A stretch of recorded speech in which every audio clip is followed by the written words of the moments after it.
konon di suatu desa, gitu, ada suatu desa terpencil di Indonesia itu ada suatu kolam yang sangat ajaib gitu. Jadi kolam ini sangat ajaib gitu, segala sesuatu yang masuk ke dalam kolam ini bisa berubah gitu. Nah, caranya supaya bisa berubah, orang itu harus berdiri di tepi kolam, sebelum dia masuk dia harus bilang dia mau jadi apa gitu. Nah, terus ada satu bapak mendengar berita ini, dia pikir, wah saya mesti pergi ke sana karena kolam ini kolam yang sangat ajaib gitu. Saya mau berubah gitu dengan apa kehidupan saya gitu. Jadi dia pergi ke sana, dia pergi jauh-jauh. Nah pada saat dia sampai ke sana dia lihat ada satu nenek-nenek gitu. Nenek-nenek ke situ, terus dia bilang, nenek-nenek ini sepertinya berdoa. Di dalam doanya dikatakan, saya ingin berubah menjadi demimor. Dia bilang gitu.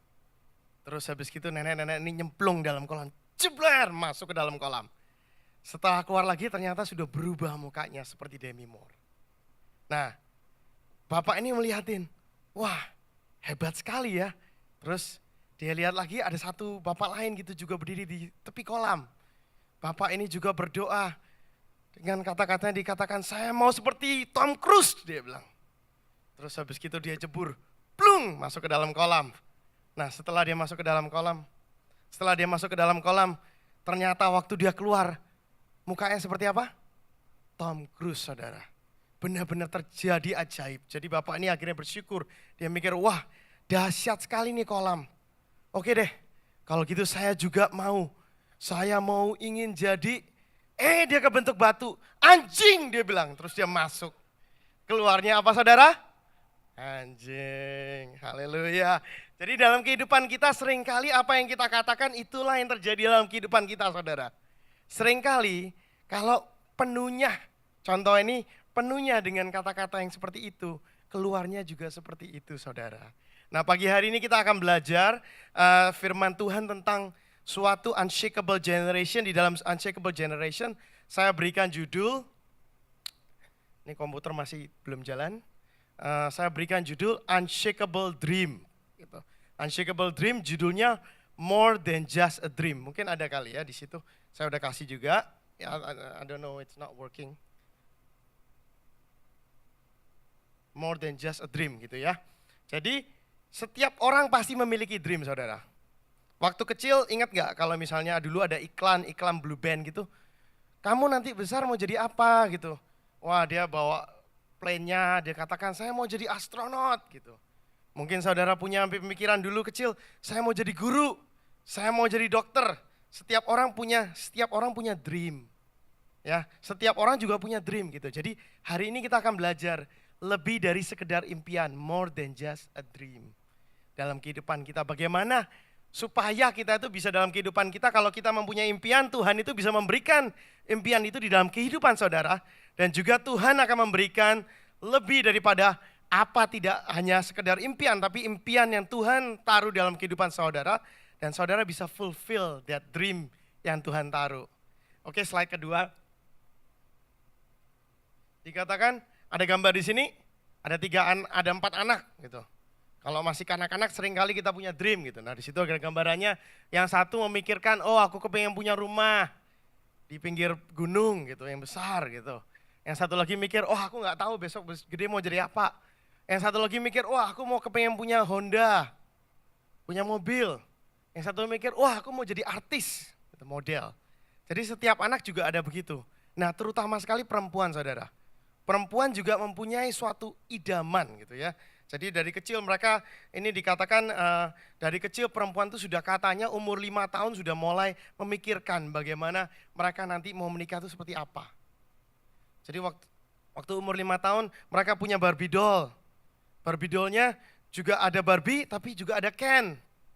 Ada Barbie ada Ken, terus nanti menikahkan mereka jadi mak jomblangnya. Nah dalam kehidupan anak-anak pun seperti itu gitu. Seringkali punya dream, kepingin gedenya itu nanti gimana. Gedenya berada dalam suatu wedding. Nah, bride wars, saudara. Jadi saking begitunya pemikirannya sampai seringkali dalam segala hal mereka memikirkan itu gitu. Nah, survei dari Teen First Magazine tahun 2008 mengatakan 1 dari 5 single woman, 1 dari 5 perempuan yang single sudah mulai menyimpan duit. untuk pernikahan mereka. Nah, saudara bisa cek sendiri benar enggak gitu. Jadi mereka sudah sebelum even ketemu cowoknya, mereka udah nyimpen duit duluan. Nah yang kedua, dari survei dari Teen First Magazine ini tahun 2008, dikatakan bahkan seperempat dari perempuan-perempuan mengatakan mereka akan kerja lagi, 2 kerjaan, second job, supaya dreamnya mereka itu bisa terpenuhi. Dreamnya mau weddingnya misalnya di beach, itu bisa terpenuhi gitu. Jadi setiap orang, setiap perempuan-perempuan ini mempunyai pemikiran sampai begitu kerasnya, sampai 45% dikatakan, 24% dikatakan a quarter dari women, mereka sampai mau kerja, second job, just to be able to have that dream wedding. Nah dalam kehidupan kita pun begitu saudara, there was this dreamer, ada satu pemimpi di dalam Alkitab, dikatakan pemimpi yang bernama Yusuf gitu. Dia tidak hanya memiliki sekedar impian belaka, tapi dia mempunyai mimpi yang besar dalam kehidupannya.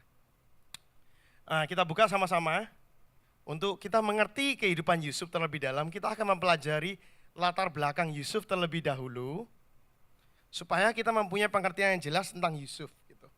Nah, dalam kehidupan Yusuf, slide-nya, Joseph's family, dalam family-nya,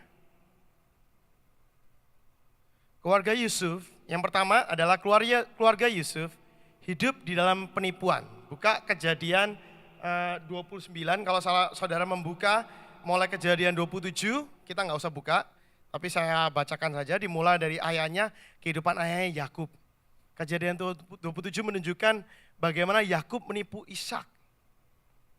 Jadi ya Esau sama Yakub, anaknya yang pertama Esau, tapi pada saat itu Yakub menipu Ishak karena dia mau mendapatkan berkat. Jadi dari kehidupan papanya aja sudah mulai dengan penipuan. Papa Yusuf sudah mulai dengan penipuan gitu. Nah Kejadian 29 menjelaskan saat itu Yakub ditipu Laban. Jadi mertuanya menipu dia. Gitu. Dia menipu papanya, terus dia ditipu mertuanya. Habis itu setelah itu Kejadian 30-31 menjelaskan, nanti saudara baca sendiri, Yakub menipu mertuanya. Jadi tipu-tipuan ini keluarga ini hebat, saling tipu-tipuan gitu. Papanya ditipu, terus habis gitu ditipu mertua, terus dia tipu balik gitu. Semuanya penuh dengan penipuan. Nah kehidupan Yusuf itu seperti itu.